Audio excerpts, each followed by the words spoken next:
Assalamualaikum warahmatullahi wabarakatuh.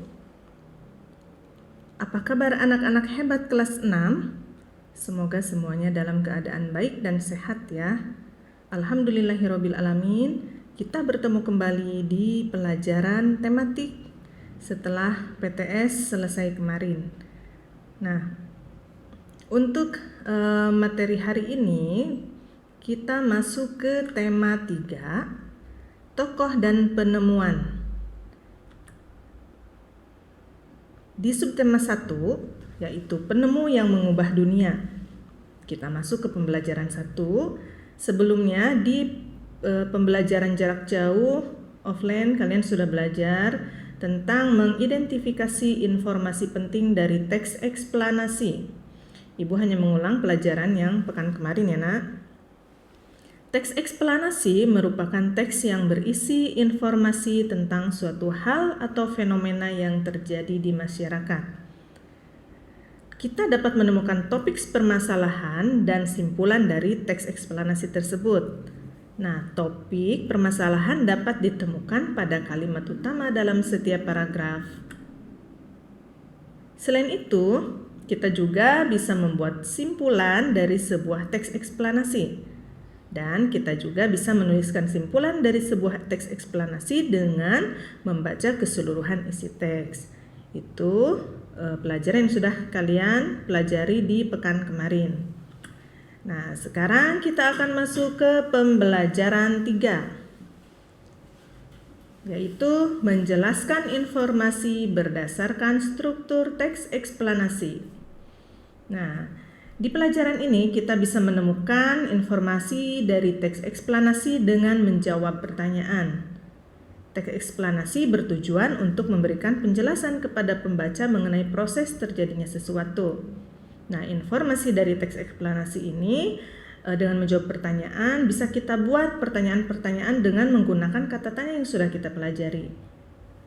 Teks eksplanasi memiliki struktur agar dipahami dengan mudah. Struktur teks eksplanasi ada 3, yaitu yang pertama, pernyataan umum atau disebut juga dengan pembukaan, kemudian ada deretan penjelasan atau isi, dan yang terakhir ada penutup atau simpulan. Baik, kita lihat. Yang pertama adalah pernyataan umum. Pernyataan umum berfungsi sebagai paragraf pembuka. Pada teks eksplanasi, pernyataan umum berisi informasi singkat tentang topik atau hal yang dibicarakan. Kemudian unsur yang kedua yaitu deretan penjelas atau disebut dengan isi. Deretan penjelas merupakan bagian isi atau inti dari teks eksplanasi. Kemudian berisi uraian atau penjelasan lebih rinci mengenai proses dari peristiwa yang terjadi. Dan unsur yang ketiga adalah simpulan atau penutup. Simpulan atau penutup biasanya terdapat di akhir teks. Simpulan atau penutup berisi pendapat singkat penulis mengenai topik dan informasi yang dijelaskan sebelumnya. Baik, untuk lebih memahami unsur-unsur teks eksplanasi, kita akan belajar dari sebuah teks berikut ini. Perhatikan teks berikut. Ibu akan membacakan teksnya. Teks ini berjudul James Watt Sang Penemu Mesin Uap. James Watt lahir di Greenock, Skotlandia 19 Januari 1736 dan meninggal 19 Agustus 1819. Adalah seorang insinyur besar dari Skotlandia, Britania Raya yang berhasil menciptakan mesin uap. Awalnya, ia tertarik dengan mesin uap setelah memperhatikan mesin uap buatan Newcomb yang masih memiliki kekurangan. Kemudian, ia terus melakukan penelitian dan percobaan hingga terciptalah mesin uap yang lebih efisien.